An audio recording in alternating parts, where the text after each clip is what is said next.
जय हिंद दोस्तों, मैं अल्ताफ। आज बात करेंगे भारतीय अर्थव्यवस्था वेंटिलेटर पे। इस पे आगे बढ़ूँ इससे पहले मैं आप सबसे एज यूजुअल रिक्वेस्ट करना चाहता हूँ कि जो लोग मेरे चैनल को सब्सक्राइब नहीं किए कृपया सब्सक्राइब करें और इसे लाइक करें, शेयर करें प्लीज़। और आपको कोई भी कमेंट देना हो तो आप कमेंट बॉक्स में कमेंट डाल सकते हैं। आज देश की अर्थव्यवस्था बहुत ही बुरी स्थिति में से गुजर रही है। देश में कोई भी ऐसा काम पिछले कुछ वर्ष में नहीं किया गया जिससे देश में इनकम या आर्थिक में सुधार आता। जो पहले की चल रही थी सिलसिला वही चल रही थी। आज देश का हाल यह है कि देश में बेरोजगार कम से कम 12-12.5 करोड़ पार हो चुका है, क्योंकि ये मई का आंकड़ा था, 3 मई का आंकड़ा था कि 12 करोड़ पार हो चुका था बेरोजगारी। महंगाई दर आज 6.09% पर है। कुछ लोग कह रहे हैं कि सरकार को नोट छाप करके अपना काम चलाना चाहिए, लेकिन नोट छाप के काम चलाने से देश ऐसा नहीं चल सकता दोस्तों। नोट छापने से इससे क्या होगा, इन्फ्लेशन बढ़ जाएगी। इन्फ्लेशन बढ़ने का मतलब होगा कि देश में बेरोजगारी और महंगाई इतनी अपने चरम सीमा पर पहुंच जाएगी कि बाद में सरकार के लिए भी कंट्रोल करना उनके बस की बात नहीं होगी। ये पूरी की पूरी सिस्टम धराम हो जाएगी, एकदम पूरी मतलब कोलैप्स कर जाएगी। और दूसरी बात, क्या आज आपका पैसा बैंक में सुरक्षित है? इस बात के मैं इसलिए पूछ रहा हूं कि अगर आज के माहौल में आज की परिस्थितियों को देख के कहा जाए कि आपका पैसा बैंक में सुरक्षित नहीं है तो इसमें कोई गलत बात नहीं होगा। मैं इसे आगे बताऊंगा कि कैसे है। आज देश में 6 करोड़ लोग जो है कर्मचारी जो है पीएफ यानी प्रोविडेंट फंड अपना कटवाते हैं। 6 करोड़ लोग कटवाते हैं, जिससे पैसे कट करके 10,000 करोड़ रुपया जमा हुआ था। लोग अपना पीएफ इसलिए कटवाते हैं कि जब वो रिटायर हो जाए तो इस पैसे से अपना वो गुजर बसर कर सके या अपना जो जरूरी काम है कर सके। लेकिन आज ये कोरोना के कारण इस पिछले 4 महीने में हालत इतनी खराब हो गई है, नाजुक हो गई है कि लोग को अपना जीवन यापन करना मुश्किल हो गया है। मजबूरी के तहत 1 करोड़ लोगों ने अपना पैसा निकाल लिया है बैंक से। अब मैं आपको बताता हूं कि आपका पैसा कैसे बैंक में सुरक्षित नहीं है। आरबीआई ने रिकैपिटलाइजेशन का प्लान जो है भारत सरकार के समक्ष रखा है, जिसमें ये बताया गया है कि सरकार से कहा गया कि अगर आप चाहते हैं कि बैंक की हालात ठीक हो, बैंक ठीक ठाक हो, तो बैंक में रुपया चाहिए। यानी भाई बैंक चलने के लायक नहीं है आज के दिन। आप समझिएगा पूरी बात को, बैंक चलने की पोजीशन में नहीं है।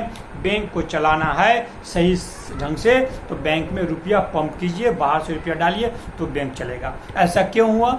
ऐसा इसलिए हुआ कि दोस्तों अभी एनपीए 20 लाख करोड़ पहुंच गया है। 20 एनपीए कहते हैं नॉन परफॉर्मिंग एसेट, यानी कि बैंक उन लोगों को लोन दिया, बिजनेसमैन को या बड़े लोगों या जिसको भी, वो लोन वापस बैंक में नहीं आया, पैसा एक तरह से डूब गया, मानिए पैसा डूब गया, उसको कहते हैं एनपीए है।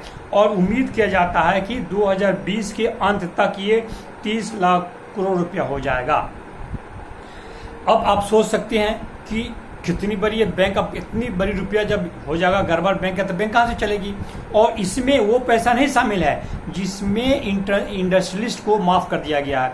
अभी पिछले मैं इकोनॉमिक अपने रिपोर्ट में बताया था कि साकेत गोखले ने आरटीआई लगाया था, जिसमें यह पता चला कि 68,600 करोड़ रुपया को बैंक ने राइट ऑफ कर दिया है। राइट ऑफ कहते हैं कि नहीं, माफ कर दिया है इंडस्ट्रीज का। कितने का? बड़े बड़े घराना का। ये तो छोटा लोग को तो होती नहीं है। छोटे लोग पर तो पुलिस जाती है, घर कुर्की कपती है, पकड़ती है, या किसान जहर खा के मर जाता है, आत्महत्या कर लेता है, छोटे वाले। और जो बड़े हैं 68,600 करोड़ रुपया को सरकार पहले ही माफ कर चुकी है।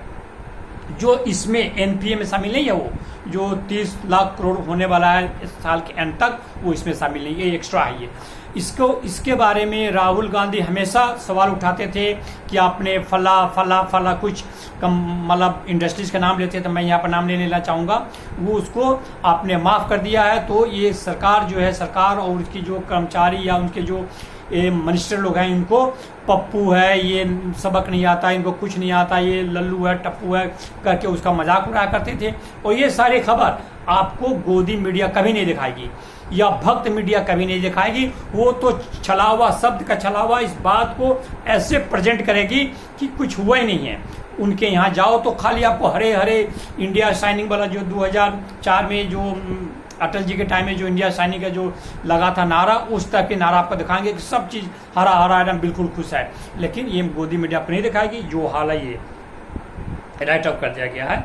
दूसरी बात, अब सरकार के पास कई सारे प्लान हैं जिस पे सरकार सोच रही कि क्या करे। एक प्लान यह भी है कि बैंकों को प्राइवेट कर दिया जाए, यानी बैंक को बेच दिया जाए। दूसरी भाषा में बोला जाए तो सरकार इससे पहले रेलवे भी बेची है, कुछ रेलवे प्राइवेट चल भी रहे हैं, और 2022-23 में अभी प्रस्ताव रखा जा रहा है जो टेंडर ली जाएगी, पूरी पैसेंजर ट्रेन को बेची जाएगी। तो अब उसमें आम आदमी का यात्रा करना, सफ़र करना भी आम आदमी के लिए मुश्किल हो जाएगा, क्योंकि वो जो प्राइवेट लेगी तो उसके खर्चे इतने सब चीज हो जाएंगे कि वो भाड़ा बढ़ना ही बढ़ना है।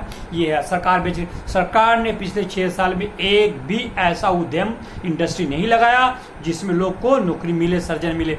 जो पूर्वज पहले जो हमारे देश में जो करके गए हैं लोग, या रेलवे बिछा के गए या बैंक बना के गए, बैंक 19 बैंक इंदिरा गांधी ने नेशनलाइज की थी, उस बैंक में से अभी बैंक बेचने की बात कर रहे हैं। रेलवे जो पहले सरकार बना के गई थी, उस रेलवे को अभी कुछ बेच चुके हैं, कुछ लाइनों को, खासकर लाइन में रूट पे, और बाकी पूरी ट्रेन को जो है ये पैसेंजर ट्रेन को 2022-23 से बात चल रही है, अब उस पर काम हो रहा है बेचने की। यानी सरकार का ये पॉलिसी है, कमाओ मत, कुछ करो मत, जो पैसा पहले की चीज बना हुआ संस्था उसको बेचो, उसी से पैसा निकाल के काम करो। हम बोले वाह वाह वाह, मैं ये कर रहा हूँ, मैं 5 खरब की डॉलर का मतलब 2022 में मैं पूरा कर दूंगा, ये सारे सपने हैं। ऊपर से ये मुकेश अंबानी जी कहते हैं कि नहीं 10 खरब काम कर सकते हैं डॉलर, तो वो कर सकते हैं, लेकिन भारत नहीं कर सकती है, क्योंकि सारा इंडस्ट्री तो भारत की, तो कुछ इंडस्ट्री कुछ लोग के पास है, भारत इनकम तो वहाँ पे है।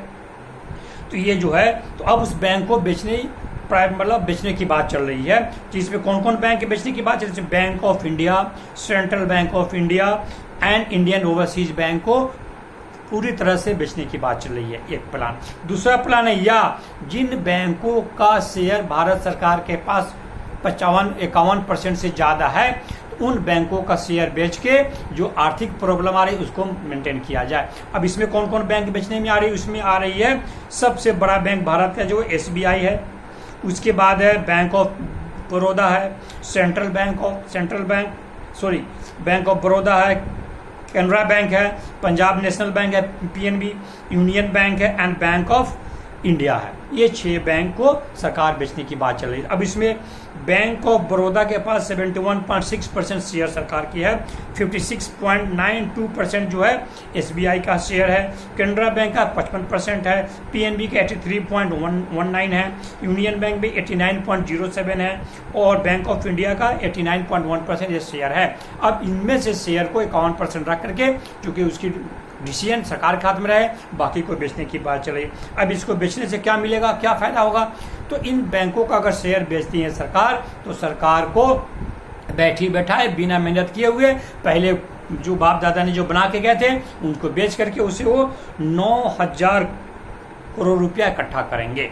अब 9,000 करोड़ रुपया इकट्ठा तो होगा, लेकिन इसमें फौरन तुरंत उन बैंकों को, जो पहले बताया था, जो बैंक मरीज है, मरियल है, खत्म होने वाली है, उसकी इलाज करने के लिए 40,000 करोड़ रुपया तुरंत उसमें पंप करना पड़ेगा, नहीं तो बैंक खत्म हो जाएगी, कोलैप्स हो जाएगी। यानी कि 9,000 करोड़ में से 90,000 करोड़ में से 40,000 करोड़ तो उसी समय निकल जाएगी फौरन, फटाफट। अब मेरी जो वीडियो की समय कम होती है, इसलिए मैं आपको संक्षिप्त में बताऊंगा।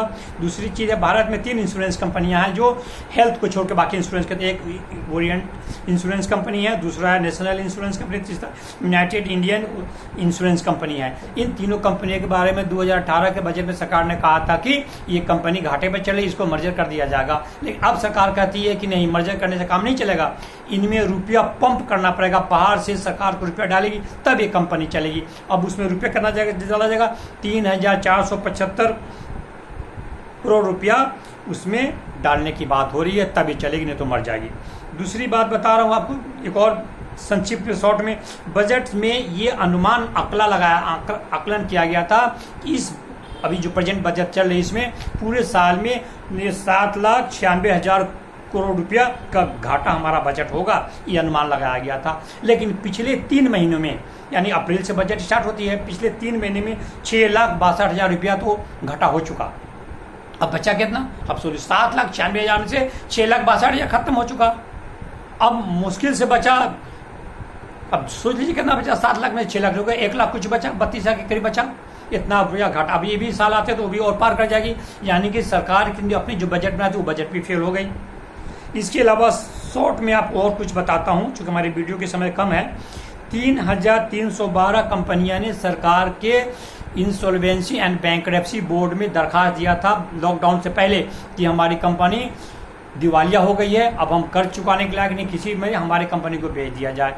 इसके बाद फरवरी में नई कंपनी जो है 1,343 कंपनी ने दरखास्त दिया, एप्लीकेशन दिया कि भाई मैं भी दिवालिया हो गया, मेरी कंपनी को बेच दिया जाए, अब मेरे पास कुछ उपाय नहीं है चलाने के लिए। तो इसमें अब जो है, इस तजुब की बात यह है, हालात इतनी ख़राब है कि देखिए जो भी चीज़ बिकती है तो जाहिर सी बात कम प्राइस में बिकती है। हालात इतना ख़राब है कि 1,343 में से 340 कंपनी ऐसी है जिसको खरीदार तक नहीं मिला।